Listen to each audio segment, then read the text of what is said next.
WordPress की last video में हमने देखा था कि हम कैसे अपनी तमाम पोस्ट को एक ब्लॉग के पेज में डिस्प्ले करवा सकते हैं। आज की इस वीडियो में हम देखेंगे कि हम अपनी कैसे किसी भी पोस्ट को कैटेगरीज़ की बेस पे डिस्प्ले करवा सकते हैं। तो बेसिकली कैटेगरीज़ होती क्या हैं कि हमारे पास एक फॉर एग्ज़ाम्पल एक फील्ड है प्रोग्रामिंग की। उसके अंदर हमारे पास कुछ कैटेगरीज़ हो जाती हैं, जैसे कि एंड्रॉयड प्रोग्रामिंग, वेब प्रोग्रामिंग, इसी तरह iOS हो गई। तो ये सब हम उनको पार्ट्स में डिवाइड कर लेते हैं, तो इस चीज़ को हम कैटेगरी बोलते हैं। ये अब आपकी वेबसाइट पे डिपेंड करता है कि आपकी वेबसाइट पे कैटेगरीज़ किस टाइप की बनती हैं। तो मेरे केस में मैं अभी कुछ कैटेगरीज़ आपको बना के दिखाता हूँ। जैसे कि ये मेरी, आपने करना क्या है, ये पोस्ट का टैब है, यहाँ से इस पे आके ये कैटेगरीज़ का ऑप्शन होगा। आपने यहाँ से इसको सिलेक्ट कर लेना है। जैसे ही इस पर क्लिक करेंगे कुछ इस टाइप का पेज आपके सामने ओपन हो जाएगा। बाय डिफ़ॉल्ट आपके पास एक अन कैटेगराइज्ड नाम की एक कैटेगरी क्रिएट होती है। ये हर वेबसाइट के अंदर, वर्डप्रेस की वेबसाइट के अंदर डिफ़ॉल्ट कैटेगरी होती है। जब आप कोई भी पोस्ट ऐड करते हैं तो उसको ये असाइन कर दी जाती है, जो कि अनकैटेगराइज होती है। उसके बाद उसकी डिस्क्रिप्शन होती है, एक स्लग होता है और काउंट होता है। तो यहाँ पे एक ऑप्शन है ऐड न्यू कैटेगरी का। यहाँ पे आपने उस कैटेगरी का नेम देना है। फॉर एग्जांपल मैं नेम देता हूँ ऐप डेवलपमेंट। उसके बाद ये स्लग है। स्लग बेसिकली जो आपका यूआरएल है उसको बोलते हैं। स्लग वो होगा, लेट्स से मैं यहाँ पे सिर्फ ऐप नाम रख देता हूँ। तो जब आपकी ये कैटेगरी ओपन होगी, जैसे कि मेरा अभी local host, code ignition, WP admin, तो जैसे ही वो यूआरएल ओपन होगा एंड में इस स्लग का नेम यहाँ पे डिस्प्ले हो जाएगा। तो अगर हम इसको एम्प्टी छोड़ दें तो बाय डिफ़ॉल्ट जो हमारा कैटेगरी का नेम होता है वही उस स्लग का नेम बन जाता है। तो अभी के लिए हम इसको एम्प्टी छोड़ते हैं। उसके बाद ये हमारे पास पेरेंट कैटेगरी है। अब ये क्या होता है, ये जब हमें एक कैटेगरी के अंदर सब कैटेगरीज बनानी होती हैं तब हम उनको उनकी कैटेगरीज, पेरेंट कैटेगरी या चाइल्ड कैटेगरी सेलेक्ट करते हैं। लेकिन अभी हम इसको कवर नहीं करते। अभी के लिए हम बस नेम रख के ऐड न्यू कैटेगरी पे क्लिक करते हैं। तो जैसे ही मैंने ऐड न्यू कैटेगरी किया तो ये मेरे पास ऐप डेवलपमेंट के नाम की एक कैटेगरी क्रिएट हो चुकी है। इसकी डिस्क्रिप्शन एम्प्टी है क्योंकि मैंने यहाँ पे कोई भी डिस्क्रिप्शन नहीं लिखी। और उसके बाद इसका स्लग जो है ऐप डेवलपमेंट क्रिएट हो चुका है। अब जैसे ही मैं यूआरएल पे जाकर अपना ये वाला स्लग दूंगा तो मेरा ये जो कैटेगरी है ये ओपन हो जाएगी। अच्छा, इसके बाद अब मैंने क्या करना है, मैंने जो अपनी पोस्ट्स हैं जो भी मैंने क्रिएट की हुई हैं, जिन जिनको मैं ये कैटेगरी असाइन करूँगा वो पोस्ट इस कैटेगरी पे ओपन हो जाएंगी।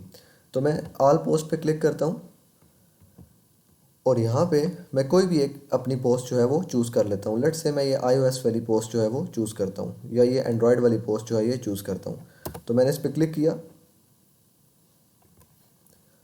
और क्लिक करने के बाद यहाँ पे आपके पास पोस्ट के ऑप्शन में अगर थोड़ा सा इसको स्क्रॉल करें तो ये कैटेगरीज का ऑप्शन यहाँ पे आपको डिस्प्ले होता है। तो आप इस पर क्लिक करेंगे। इसके बाद ये बाय डिफ़ॉल्ट इसने अनकैटेगराइज्ड को सिलेक्ट किया हुआ होता है। तो हम इसको अनचेक करते हैं और यहाँ से जितनी भी आपकी क्रिएटेड कैटेगरीज होंगी वो यहाँ पे शो हो जाएंगी।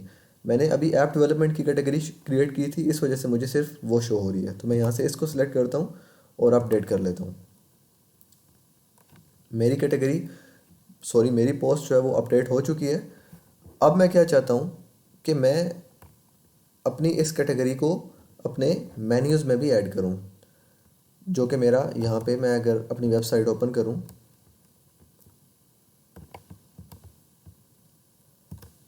तो मैं चाहता हूँ यहाँ पे मेरी वो कैटेगरी जो है वो इस मेन्यू में ब्लॉक के बाद वो शो हो जाए। तो उसके लिए मुझे क्या करना पड़ेगा, मैं अपने डैशबोर्ड में आता हूँ और यहाँ से अपीयरेंस में जाना है और उसके बाद मेन्यूज़ में जाना है।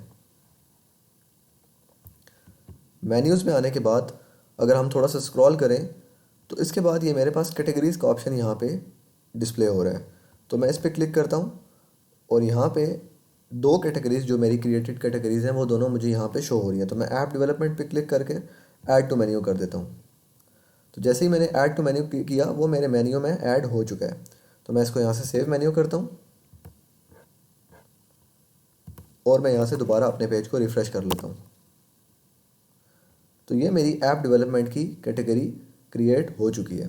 तो मैं इसको जब क्लिक करूँगा तो इसके अंदर जितनी भी पोस्ट्स जिनको मैंने ऐप डेवलपमेंट की कैटेगरी असाइन की थी वो यहाँ पे शो हो जाएंगी। हमारे केस में मैंने सिर्फ अभी एंड्रॉयड वाली पोस्ट को ये कैटेगरी असाइन की थी, इसलिए सिर्फ यही पोस्ट जो है वो यहाँ पे शो हो रही है।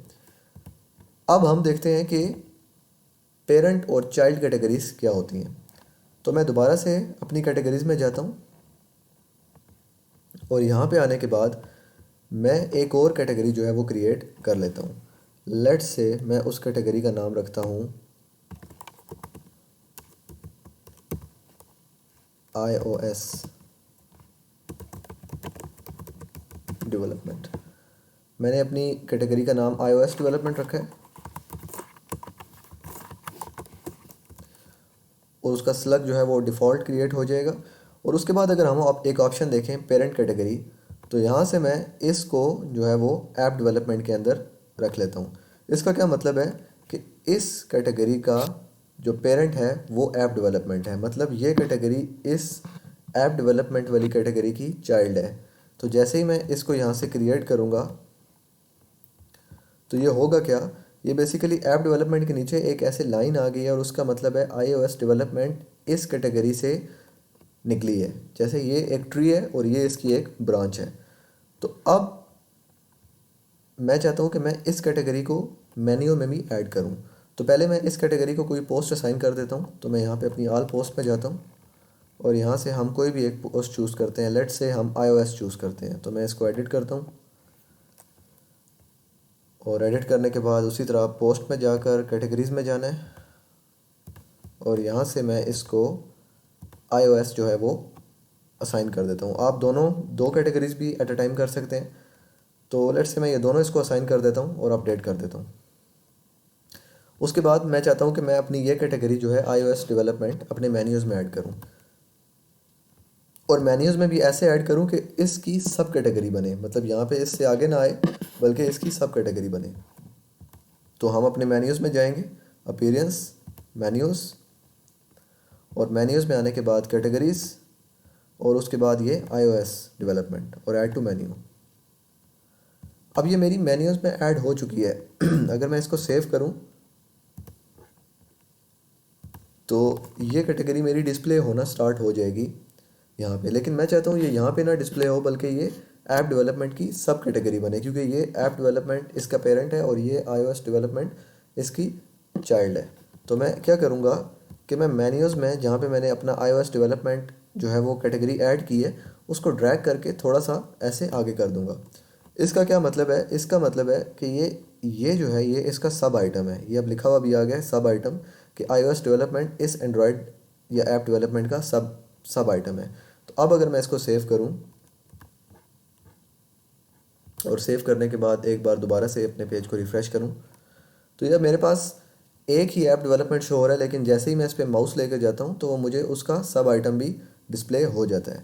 तो अब अगर मैं ऐप डेवलपमेंट पे क्लिक करूं तो ऐप डेवलपमेंट के अंदर मुझे मेरी ये दोनों पोस्ट शो हो रही हैं, iOS भी और एंड्रॉयड भी, क्योंकि मैंने इन दोनों को जो है वो कैटेगरीज़, एंड्रॉयड को भी मैंने ऐप डेवलपमेंट की कैटेगरी असाइन की थी और iOS के भी मैंने ऐप डेवलपमेंट की कैटेगरी असाइन की थी। लेकिन जैसे ही मैं अपनी iOS डेवलपमेंट की कैटेगरी को ओपन करूँगा तो मुझे सिर्फ iOS वाली कैटेगरी पोस्ट शो होगी। एंड्रॉयड वाली क्यों नहीं हुई, क्योंकि उसको मैंने सिर्फ एक कैटेगरी असाइन की थी, लेकिन iOS को मैंने एंड्रॉयड और iOS की कैटेगरी दोनों असाइन की थी। इस वजह से मुझे ये दोनों पेजेस पे शो हो रही है। तो इस तरह हम कैटेगरी की बेस पे भी अपने पोस्ट को डिस्प्ले करवा सकते हैं। आई होप आपको ये मेथड समझ आ चुका होगा। मिलते हैं हम नेक्स्ट वीडियो में।